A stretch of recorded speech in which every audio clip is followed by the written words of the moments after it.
Good morning दर्शक बंधु आपण मैंने बहुत प्रकार जलखिया खाइथिबे। पाचिला कदली एमिति थरे जलखिया बनै खांतु, थरे खाइले आ भूलिबेनी।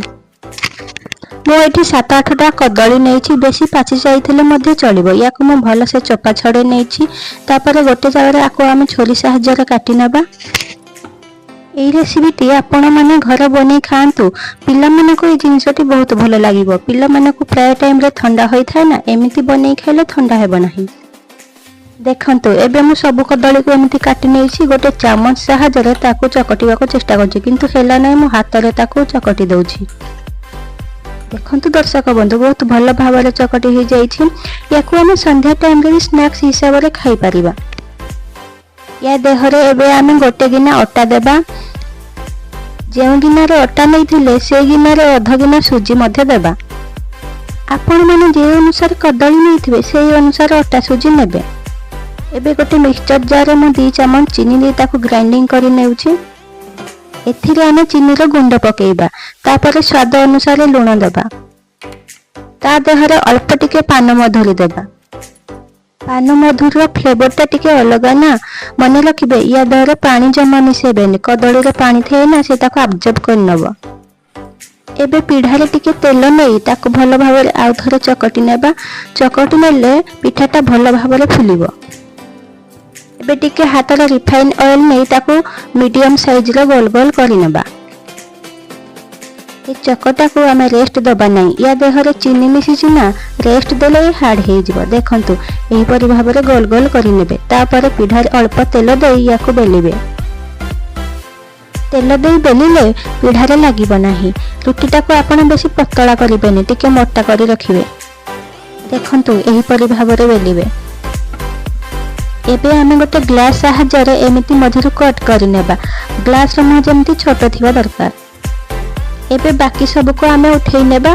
तापर पुणी आ गोटे गोल रे मिसे ताको एमिति रोटी परि बेलिबा। एबे देखंतु दर्शक बंधु पिठा गुडाक के एमिति पतला पतला पूरा गोल गोल साइज अनुसार हेछि। एबे आमे ताको गोटे प्लेट रे रखि नेबा। एमिति भाबरे आमे सब पिठा गुडाक ग्लास साहाय्य रे एमिति कट करि नेबा। मु एठी ग्लास नेछि, आपण माने चाहिले हमर जे डाबर महु आसुछि से महु ठिपी रे मध्ये एमिति कट लगेई पारिबे। मु एही परि भाबरे सब कट करि नेछि। देखंतु सब गोटे साइज रो हेछि। चलंतु एबे ताकू तेल रे आमे छाणीमा। एपटे मु गैस ऊपर तेल गरम करि नेछि। मु रिफाइन ऑयल नेछि। ऑयल को बेसी गरम करिवेनी, लो टू मीडियम फ्लेम रे रखि ताकू पिठा को पकेइबे। एबे देखंतु दर्शक बंधु पिठारे कोनोसी सोढ़ा न पके मध केमिति भाबरे से फुलुछि। पिठा गुडा केमिति छाड़ी छाड़ी होई रहिछि, ता देहरे लागु नाही।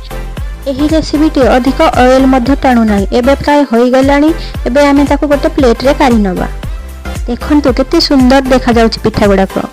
एबे चलंतु दर्शक बंधु बाकी पिठा गुडा को मध्य आमे एमिति भाबरे गोटी गोटी करी छाणी नबा। पिठाटा ऑयल रे पड़िबा मात्रे ऊपर को फुली आसुछि। आपण माने एमिति थरे घरे ट्राई करंतु, केमिति हेला आपण माने मते कमेंट माध्यम रे जणैबे। आउ एमिति नया नया रेसिपी वीडियो पाइबा पई हेले मो चैनल को सब्सक्राइब कर देबे, ऑल बटन को प्रेस करि देबे। एबे हमरा रेडी हे गलानी। एबे देखंतु दर्शक बंधु केते सुंदर भाबरे हेछि, क्रंची मध्ये हेछि, पाटी को टेस्ट मध्ये लागिबो। पान मधुरी रो अलगा प्रकार टेस्ट थाए। देखंतु सांग माने पिठाटा फुली थिबारो भीतर पटीटा केमिति देखा जाउछ, पूरा पाटी को सुआदिया लागिबो। एमिति थरे ट्राई करंतु।